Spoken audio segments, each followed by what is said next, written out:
वर्तमान में विज्ञान गॉड पार्टिकल की खोज में लगा हुआ है, वह जड़ और चेतन में एक ऐसे साम्य तत्व की खोज कर रहा है कि जो समान रूप से हर में विद्यमान है।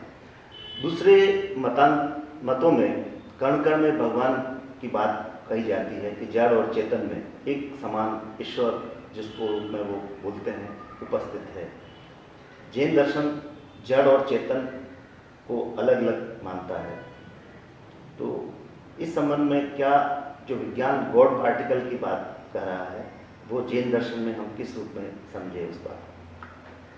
देखिए, इसमें मूल विभूति बहुत बड़ा अंतर आता है। सबसे पहले बात तो है कि जैन दर्शन सृष्टि की आदि मानता ही नहीं है।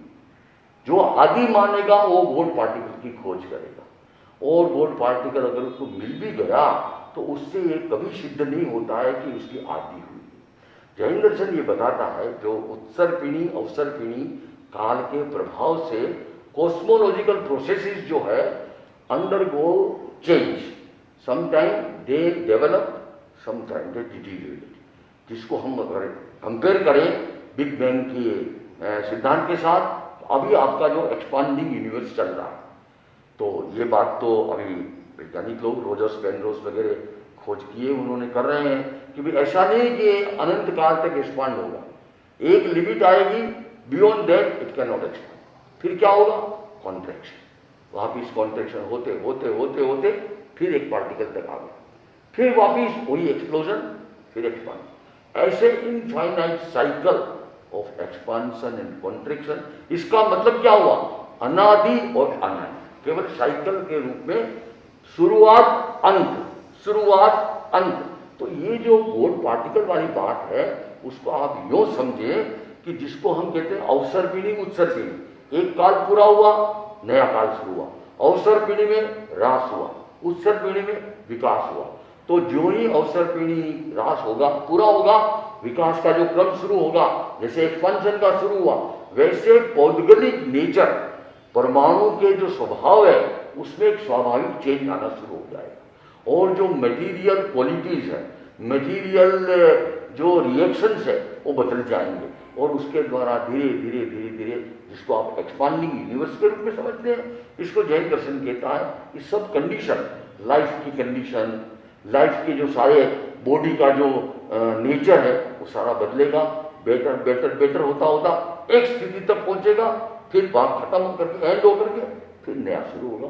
तो गॉड पार्टिकल को आप यूं अगर डिफाइन करते हैं कि beginning of the new era, not universe. Era will change, the process will end. New era will come, again new particle will rise and it will give to new era. ऐसे अगर हम करते हैं तो there is no conflict about that.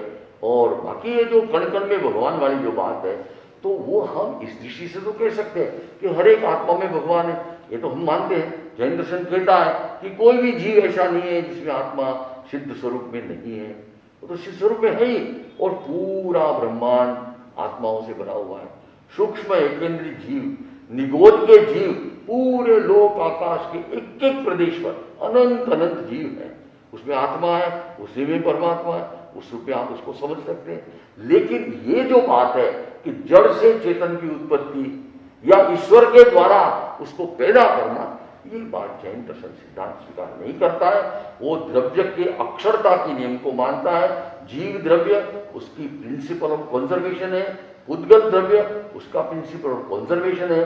जड़ न चेतन बनता है, न चेतन जड़।